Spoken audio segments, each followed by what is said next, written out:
Hi there, this is a tutorial on how to get started with Google Chrome. I'm just going to come down to the bottom, and this is the Chrome icon. If it's on your desktop, you double tap, or for me, just a single tap here.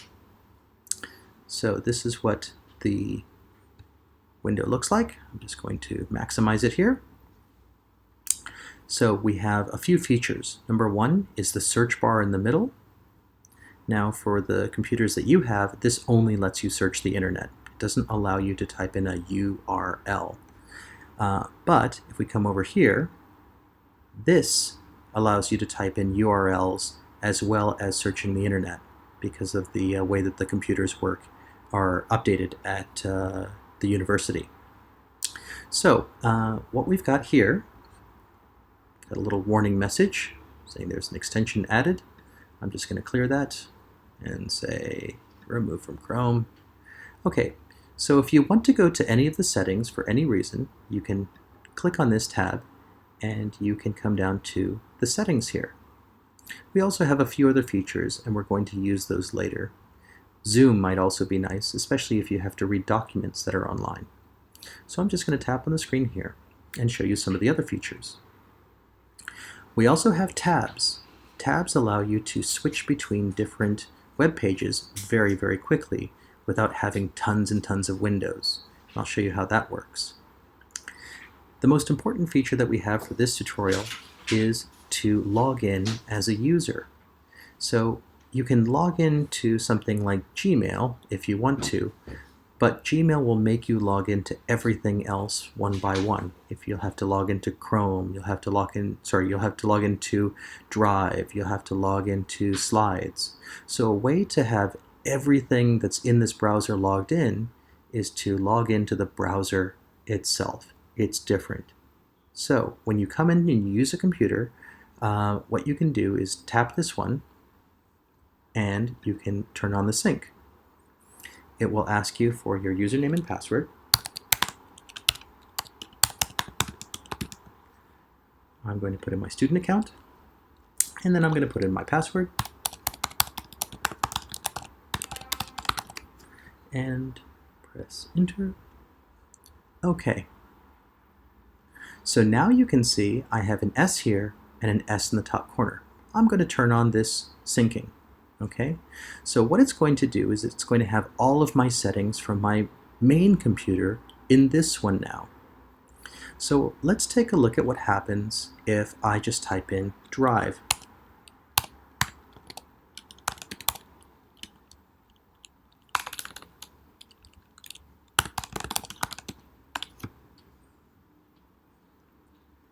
Automatically, by typing in that shortcut, drive.com, drive.google.com, it now has taken me to my Google Drive.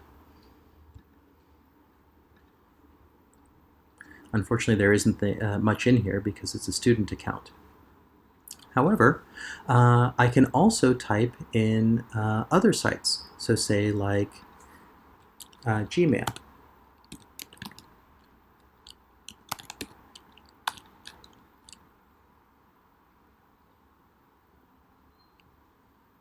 And there we go.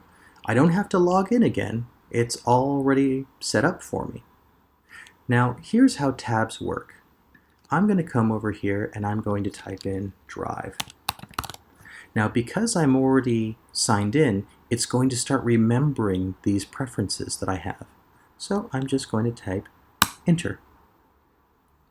And again, it's going to have me logged in. But remember, I was also using Gmail. So I can, now because I have a tab, I can quickly go between the two different sites. Now let's say I need to make a new tab and I want to put in a search for e-learning.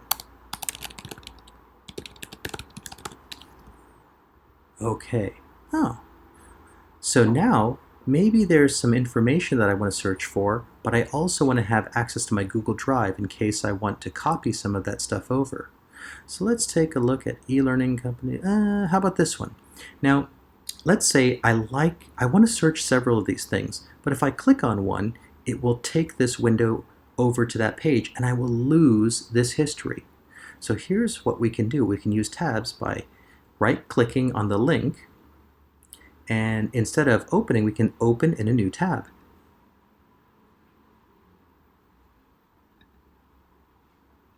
So now I have this new link here, this page, but I still have this search, and I can also keep clicking. Let's do this one. Open in a new tab, and here we go. And you can make a lot of different tabs. So don't feel like you are limited to having only 3 or 4. You can make a ton. Okay, so now let's take a look at what we need to do if we're going to share something. And this is where we want to use the incognito window. So I can open it this way. Let's just tap on this, and you can see it looks very different. It's all blacked out. It's got this little icon. And this one means that I'm not logged in. So if I type in drive.google, oh, it's already there. I'm just going to press enter. But you'll see it thinks I'm not in my student account. Doesn't know who I am. So sometimes when we say have an address like this, well, let me get a file that I want to share. So here is my individual presentation. Okay, and now I'm going to copy this,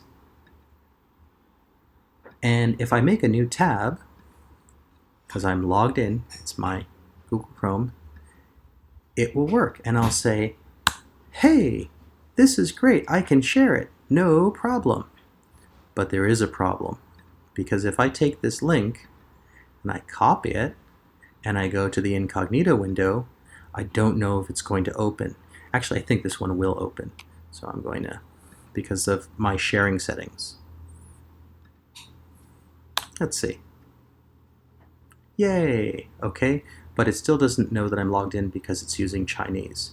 And here you can see I'm logged in. Oh, I have some other students that are logged in and taking a look at these videos too. How cool is that? So, if you're sharing something and you're not sure if it will work or not, incognito is a great way to check your links, because sometimes we think we've shared things, but other people can't see it, and that's not a good thing.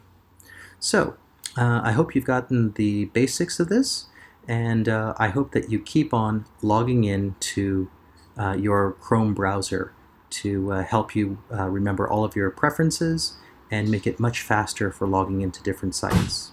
Thank you.